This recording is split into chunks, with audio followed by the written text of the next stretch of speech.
के त्योहार सिर्फ इसलिए मना लेते हो कि होली के दिन ये अपने बच्चों के गालों पर गुलाल देख नहीं पाते हैं। इनके समर्पण को 2 लाइन कह रहा हूं।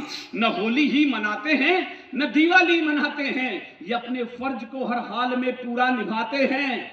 और ये लाइन मैं मुलायम सिंह जी के गढ़ में इटावा में पढ़कर आया हूं, जहां एयरपोर्ट के ऊपर एक नेता के नेता के फीते पैरों के एक डीएसपी से बंधवा दिए गए थे। तब मैंने गुस्से में लाइन लिखी थी, उस पुलिस के ऑफिसर को हौसला देना कि ऐसे नेताओं के लिए कभी झुकना ना पड़े उसे। न होली ही मनाते हैं न दिवाली मनाते हैं, ये अपने फर्ज को हर हाल में पूरा निभाते हैं। और सिफारिश तुम तो टेलीफोन पे गुंडों की करते हो, मगर ये फर्ज की कीमत लहू देकर चुकाते हैं, मगर ये फर्ज की कीमत लहू देकर चुकाते हैं। एक कविता सुन लीजिएगा, ये इन दिनों में पढ़ रहा हूं, बस आप केवल अनुमति भर दे दें। मैं इस समय मणिपुर पर बोलना चाहता हूं, मैं उज्जैन पर बोलना चाहता हूं, मैं कोलकाता पर बोलना चाहता हूं। इस कविता में मुझे पता लग जाएगा भाजपा वाले कहां बैठे और कांग्रेस वाले कहां बैठे हुए हैं। अब इन चद्दरों को उतार दीजिएगा। यह बात सही है कि मैंने 13-14 बार मोदी जी के सामने कविताएं पढ़ी हैं। मेरी पहली पुस्तक का विमोचन खुद मोदी जी ने अपने हाथों से किया है, लेकिन इसका मतलब यह नहीं है कि यदि उनसे कहीं कोई फॉल्ट हो गया है तो मैं उस पर उंगली न उठाऊं। या बचलन हवाओं का रुख मोड़, मेरी हिम्मत को दाद देना। मैं किस नगर पालिका में किसके बोर्ड में कविता पढ़ रहा हूं, यह विनीत चौहान की हिम्मत है ना। या बचलन हवाओं का रुख मोड़ देंगे हम, या खुद को वाणी पुत्र कहना छोड़ देंगे हम। और जिस दिन भी हिचकिचाएंगे सच लिखने से हम, कागज को फोड़ देंगे, कलम को तोड़ देंगे हम। मैं ये मानने के लिए तैयार नहीं हूं कि 2 साल पहले वो वीडियो आ चुका था। मणिपुर के अंदर 4000 की भीड़, मेरे रोंगटे खड़े इस दृष्टांत को बताते समय, आपकी नींद भाग जाएगी जो मैं बोलने जा रहा हूं। 4000 की भीड़ किसी फौजी की पत्नी को नंगा करके गांव में घुमा रही थी, और देश के केंद्र तक हमें सूचना न मिले, बात मैं मानने को तैयार नहीं हूं। उज्जैन के अंदर इनके यहां 3 बजे एक लड़की, 13 साल की लड़की 3 घंटे तक दस्तक देती रही, कोई दरवाजा न खुला। दरवाजा खुला तो एक पुजारी ने अपना दरवाजा खोला और अपना दुपट्टा उड़ा, कहा बेटी इसे पहन लो, शायद भारत की कुछ लाज बच जाए। मेरी बेटी को जब पता लगा तो वो रोने लग गई। उसने एक ही वाक्य कहा, कहला पापा क्या उस 4000 की भीड़ में एक भी पुरुष ऐसा नहीं था जो अपना कपड़ा उस बेटी को उड़ा देता। चंबल के बेटो तालियां उठे तो मैंने अपनी बेटी को जो कहा उस बात पर उठे। मैंने कहा ना बेटी, वो 4000 की भीड़ ना रही होगी, वो 4000 नपुंसकों की भीड़ रही होगी जो उस बेटी को वो कपड़ा ना दे सकी। मेरी बेटी आंसू बहाने लग गई। मैंने कहा ना, तुम वीर रस के कवि की बेटी हो, तुम्हारी आंखों में मुझे आंसू अच्छे नहीं लगते। यहां बहुत सारी बहनें बेटियां थी, मैं ये बात उनके सामने कहना चाहता था। यदि कोई घटना आपके घर में आपके बेटी के बहन के साथ हो जाए तो उसे कहिएगा, रोना बंद कीजिएगा। क्यों? फूल बनकर जो जिया उसको यहां मसला गया। मेरा समझ लेना, जो मैं अपनी बेटी को कहा वो मैं आप सबको कह के जा रहा हूं। फूल बनकर जो जिया उसको यहां मसला गया। आदमी थौलाद के सांचे में ढलना चाहिए और छीनता हो हक तुम्हारा जब कोई उस वक्त, तो आंख से आंसू नहीं शोला निकलना चाहिए, आंख से आंसू नहीं शोला निकलना चाहिए। क्यों हुए ये सब घटनाएं? आप जानते हैं इस देश में अंदर ये रोज रोज घटनाएं हो क्यों रही हैं? दामिनी को अपने न्याय मांग लेकर उसे माता पिता को 6 महीने तक दिल्ली की सड़कों पर केस लड़ना पड़ गया, और एक हरामखोर को हम अंत तक फांसी के तख्ते पर नहीं लटका सके क्योंकि वो 6 महीने छोटा था। दिल्ली के मुख्यमंत्री ने तो उसे 16.5 साल के उस अपराधी को, उस रैपिस्ट को जिसे सर्वाधिक दुष्कर्म किया था, उसे सिलाई की मशीन देकर सम्मानित किया। ये दिल्ली के मुख्यमंत्री है जिसके लिए सर्वाधिक होनी चाहिए। मैंने पूछा क्यों? कहने लगे 6 महीने छोटा था, हम उसे फांसी पर नहीं लटका सकते। मेरा एक कानून और सुन लेना, मैं इसे जब तक कविता को पढ़ूंगा जब तक एक कानून इस देश में बन नहीं जाएगा। सर 10 साल के आप हो जाते हैं, आपका बच्चा, तो ट्रेन में फुल टिकट लगना शुरू हो जाता है उसका।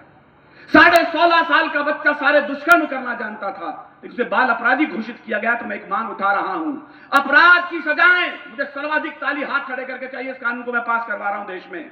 सर्वाधिक अपराध के विरुद्ध मैं बोलना चाहता हूं। इस देश में अपराध की सजाएं उम्र देखकर नहीं, अपराध की तासीर देख करके तय की जानी चाहिए, वरना हैदराबाद होगा सर 6-6 महीने तक होगा। आप सोचते हो कभी इस बेटी को जब मुकदमा लड़ने के लिए कोर्ट में मजिस्ट्रेट के सामने खड़ा होना होता होगा, उसके साथ दुष्कर्म तो एक दिन हुआ है, लेकिन दुष्कर्म की घटना से वो रोज गुजरती है जिस दिन पेशी पर आती है। इस दर्द को आप कभी नहीं समझोगे, इसे केवल बेटियां समझ सकती हैं। और मैं एक वाक्य और बोल रहा हूं, पता नहीं मुझे इस पर किस दिन जवाब देना पड़ जाए। मैं अपनी बेटी से कह के मरूंगा कि यदि ऐसा कुछ हो जाए तो वो करना जो आपका बाप बोल के जा रहा, मुकदमा मैं लड़ूंगा उसके लिए जिंदगी भर के लिए। कानून सुन लीजिएगा, न्याय ही गर तोड़ देगा न्याय के विश्वास को। मैं बड़ी हिम्मत से लिखा है, मैं अपनी बेटी को कहकर जा रहा हूं कि मैं तुम्हें कह रहा हूं यदि ऐसा हो जाए मुकदमा मैं लड़ूंगा तुम्हारा। न्याय ही गर तोड़ देगा न्याय के विश्वास को, कौन फिर रोके यहीं भेड़ियों की प्यास को। एक ही चारा बचेगा बेटियों के पास, फिर गोलियों से ढूंढ देवे खुद यहाँ अय्याश को, गोलियों से ढूंढ देवे खुद यहाँ अय्याश को, गोलियों से ढूंढ देवे खुद यहाँ अय्याश को। एक छोटी कविता सुन ले, आज की जरूरी कविता है। मुकुट मणिराज सर वो हैं जिनके कंधों पर मेरा कविता का बचपन बीता है। मैं जब कुछ नहीं जानता था तब सुल्तानपुर आसपास यहाँ पर तालेडा कापरेल मुझे लेकर के जाते थे। मैं उस ऋषि के चरणों में बैठा हूं, दुर्गादान जी के वंशधर के सामने मैं यहाँ खड़ा हूं। मैं क्या कविता लिखूंगा, या कविता के ऋषि मौजूद हैं। एक कविता जैसा कुछ हो गया दद्दू, वो आपको सौंप रहा हूं। लो एक परी फिर चली गई वहशी पापी हत्यारों से। ओम भैया ये कविता मैं आपको भी सौंप रहा हूं, सबका ध्यान चाहता हूं। कविता जैसा कुछ है इसके अंदर। लो एक परी फिर चली गई वहशी पापी हत्यारों से, वो किरण सूर्य की चली गई खुद अपने चांद सितारों से। मैं सोच रहा हूं क्या इंसान इतना वहशी हो सकता है, कलियों की छाती में क्या इतने गहरे कांटे बो सकता है। मैं शीश पटक कर पूछ रहा, मेरा साथ दे, मैं शीश पटक कर पूछ रहा क्या यही भाग्य है माटी का, दुनिया में क्या संदेश गया इस जगत गुरु की माटी का। मैं गया था अमेरिका यूके में, 6 देशों में मैं गया घूमने के लिए। तो मैंने सुना है कि अमेरिका के अंदर एक सुंदर युवती स्वामी विवेकानंद का भाषण सुन रही थी। वो आई उनके पास, कहने स्वामी जी मैं आपसे शादी करना चाहती हूँ। स्वामी जी ने मैं तो सन्यासी हूँ, मुझसे शादी क्यों करना चाहती हूँ। कहले मैं चाहती हूँ आप जैसा खूबसूरत बेटा मुझे पैदा हो। विवेकानंद ने हाथ जोड़कर कहा मां तुम आज से ही मुझे अपना बेटा समझ लो। क्या चरित्र दिया हिंदुस्तान ने, हम कौन थे, क्या हो गए और क्या होंगे अभी।